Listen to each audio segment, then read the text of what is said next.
Hi everyone, welcome back. In the pan we have some olive oil and chopped red onions. You want to fry that until it's softened for about a minute or a minute and a half before you add in your minced garlic.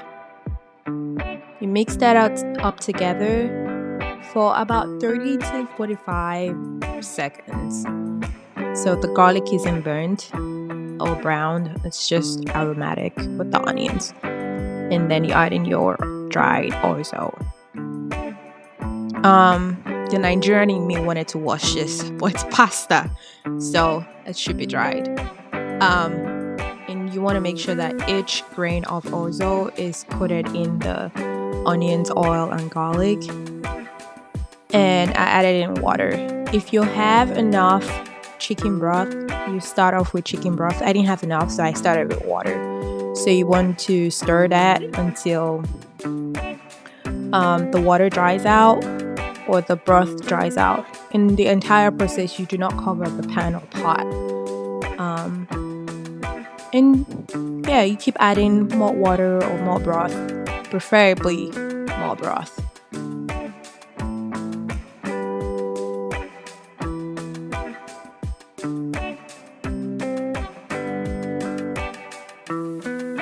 Until it's al dente. More broth until whatever I said before. Look at that. She's so gorgeous. Looks like she's ready. And then now you're adding the cheese. This is Parmesan cheese. It's not a lot. It looks like it's a lot, but it's not a lot.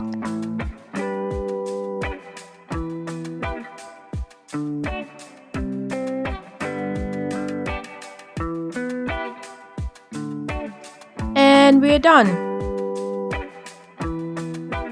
Yeah, so gorgeous. Now we're done. Now we're done. We're done. We're done. We're done. Almost done.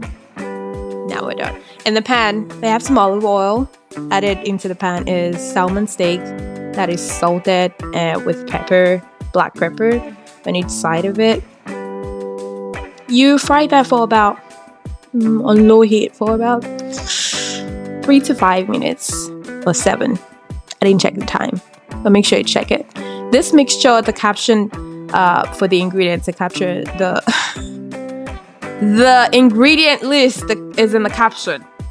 Okay, so you pour it over the fish and then you baste it for a minute or 2. You want to make sure it's not burnt because it wouldn't taste nice once it's burnt.